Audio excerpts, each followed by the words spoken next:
Alien in video games, and again, absolutely harnessing the power of PlayStation 4.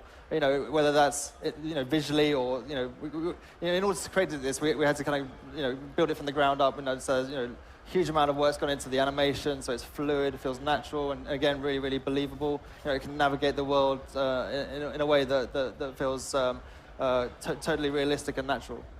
One of the things I really like about putting so much work into creating to see people in a brightly lit, very loud, very public space, still getting the bejesus scared out of them when they get close to that xenomorph. Yeah, I mean it's really fun to see people get totally immersed and get jumped by the alien and throw their headphones down and then have this massive smile on their face and kind of look around and then put the headphones back on and go again. And it's a really, as a developer, that's a wonderful thing to see. Oh, it must be. All right, so here, what's happening? I mean. So yeah, I mean this is a game really about survival. It's not about trying to kill the aliens. So an evasion, yeah. I'm sorry. Evasion, yeah, absolutely, and using whatever is at hand to try and survive. So here, the alien has appeared, and the player is managed to duck into a locker. And here the alien suspects that there may be something in the locker, but you're able to try and you hold your breath to not give yourself away, and hopefully he'll move on.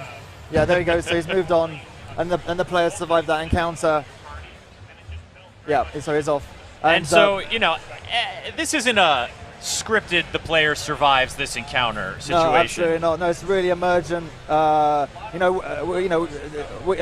developers, we don't know what's going to happen. So again here, the player's using the environment to duck under this table. It's about everything being really unpredictable. We have also on the game set on this kind of decommissioned space station, and there's a small inhabitants, and they're in the same situation as the player. They're desperate to survive as well, but they also run under the kind of same principles of the AI, that they're using their senses to understand the world around them. So you have all these kind of really emergent layers that combine in really interesting ways, and of course sometimes things really escalate fast and get out of control, whereas aliens and humans, and we also have these things called Seegson synthetics, and they're they're kind of an android type, sort of biomechanical android, and so you've got all these different things all running under their own AI with the player causing chaos, and it's really unpredictable, and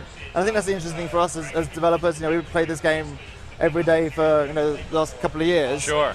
And yet we still get our hearts still start thumping, and I think it's because it is unpredictable. Every time you play, it's like playing for the first time. Having, I think, the other NPC players, other humans, wandering about and doing their own thing. There's something very effective about seeing terror in someone else to help you sort of to drive home that sense of this is not a good situation. Yeah. I mean, we always want to feel the player to feel kind of underpowered and underprepared. There are a small selection of weapons in the game. I noticed it says revolver on the screen.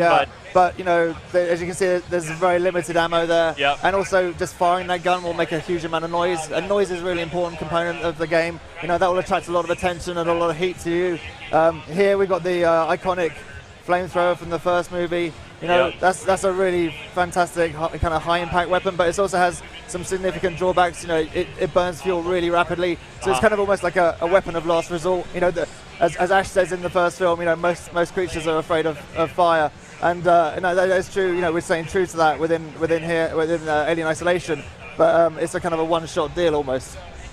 You only when you really need it, and maybe even hopefully you can get it out in time. So I think my question is sort of that when a player sits down, they sort of play, are you expecting them to make it through? Are you through the first time? Are you expecting them to die a lot before they sort of get through? What sort of sweet spot are you aiming for in sort of challenge and but also keeping the player moving along? Yeah. So I mean, at the heart of the game is Amanda's story, and that's going to pull you through. But at the same time, we want people to have a fun time. So we will have different levels of difficulty, so people can kind of find their sweet spot of challenge. This game cannot be kind of unrelentingly oppressive, because I don't think that would actually be a particularly enjoyable thing. And it is a game about having those really high impact moments, but also giving the chance for the player to breathe again. It's a little tension release. Yeah, you got to have that pacing, otherwise it's just that relentless monolithic experience. And I think that you can string them along longer and get deeper emotion out of the player if you have that kind of sense. Absolutely. All right, so the player is just hiding from another human there, it looks like, or, well, could have been a synthetic, and as we all know, synthetics in the alien world are maybe not so trustworthy. Absolutely. I mean, that's the thing. It's again back to sort of unpredictability and player choice. In that case, there was a human survivor. We just noticed he was armed. I mean, the player had a few choices there. They pulled out what we call a noisemaker, which is this kind of crazy device with 2 speakers and some circuitry, and if you throw that in the world, it makes some really weird noises that attracts attention. And the player could have done that, and that might have coaxed the guy away and cleared your path. And maybe coaxed the alien towards that guy. But that's the risk, right? Yeah. We're really keen for every action the player has to have some kind of cost or risk associated with it. We really want sort of the player to really think about every choice and every action they take. So here, the players found themselves in this room, and they're kind of going through a kind of puzzle.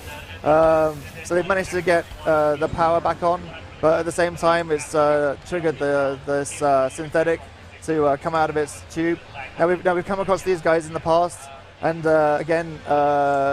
Somebody we maybe don't trust. Well, they've been, they can be a positive influence on the player. They can be kind of neutral, and they can also be aggressive as well. So it's about information. It's about trying to figure out when you approach these guys how it's going to go down. So in this case, the player's being quite cautious and just biding their time and figuring out whether or not this guy's going to be a help or a hindrance. I think in a lot of games, collecting information, or audio recordings to flesh out the world and stuff is like an ancillary goal. It's something that just helps as a secondary. In Alien Isolation, you're not just there trying to escape. You're also trying to learn what is going on and gather information, right? Yeah. So I mean, the story takes place 15 years after the Nostromo goes missing. Weyland-Yutani believe that someone's found the flight recorder unit of the Nostromo, and they send a really small crew to go to this remote space station to pick it up. It's a very simple mission, and Amanda, Ellen Ripley's daughter, who's been searching for kind of the answers to what happened to her mother, volunteers to... Hey, what's up? Yeah. What's up there, Synthetic? So she volunteers to be part of this crew to go and collect the black box. So here, the android has obviously discovered, the Synthetic's discovered you. But he's super tough and pretty strong. We see we're using the revolver, but that doesn't seem to want to stop him. We can try the flamethrower, but he seems quite impervious to fire. Yeah, not really deterred by this. So we're going to have to think of something else. Now, I think earlier in this, we just picked up an EMP mine. So if we try and use that. So this is useful against the more biomechanical elements. Right, so he's been stunned, so I think we should try and go in and finish him off. And now time to go to town with that wrench again. Yeah. Right, so we've dropped him. But of course, we've come at a risk that we might have, all that commotion might have caused attracted attention, but it looks like we've got away with it. And that's, that screen, that sort of detector, I feel like I can hear the click. I can hear that sound effect in my head. And did you guys, sort of go to the films, go to that source material to pull out a lot of those audio cues? Absolutely. So, I think 20th Century Fox have been, phenomenally supportive, giving us some amazing access to the production archives, stuff that's possibly been laying dormant for 35 years, both, in terms of the sort of set designs, everything from, kind of continuity Polaroids to sort of blueprints and audio archives as well. So, it's, we're obviously big fans of this lo-fi sci-fi aesthetic that obviously you get from the first film, which feels like completely unique within sci-fi. Sci-fi I think quite often tends to be more towards the shiny and the holograms and the glowing screens. Blue screens. Right, yeah, absolutely. Yeah. But this is a completely different thing. It's a kind of this clunky, chunky push-button world of CRT monitors that are like, why is that so small? You couldn't get it bigger. But like, it's also that sort of that economy of space of of space that you have to have in space when you're going and building these facilities, not for luxury, but to be very purpose-built on a hostile world. Absolutely. Stuff like I mean, that. it still feeds back into the sort of idea that technology isn't the answer. That that you're not going to find some massive gun somewhere that's going to be the answer to your problems. There's no lasers or phasers. It's very rudimentary. It's very clunky, chunky, and you're going to have to find another way to survive. How has it been for you guys at Creative Assembly to work on this project, which is not, to put it lightly, not the kind of thing you guys have been making predominantly for the past decade? Yeah, absolutely. We're most well known and famous for awesome Total War games, which are real-time strategy games. So yeah, doing a survival horror game possibly does seem a little left field, but I don't know. This game totally came from us. This is a game that we wanted to make, and we pitched it to Sega and then to Fox. This was a project that we really wanted to do and believed in passionately that there was a new experience to be had. But I think as a studio, we have some kind of common goals. We set ourselves really high quality benchmarks for quality, and also some authenticity. Whether that's the Total War guys striving for historical reality, or whether it's us trying to put you back into Ridley Scott's universe. Yeah. So I think there's a lot of common values and shared goals there. So I can get it from the outside. It seems odd. But from the inside, it seems perfectly natural. But it also seems so great for you guys to, and honestly, for development studios out there, so many of them sort of stick with a strength, and then they end up just doing that for until they burn out on it.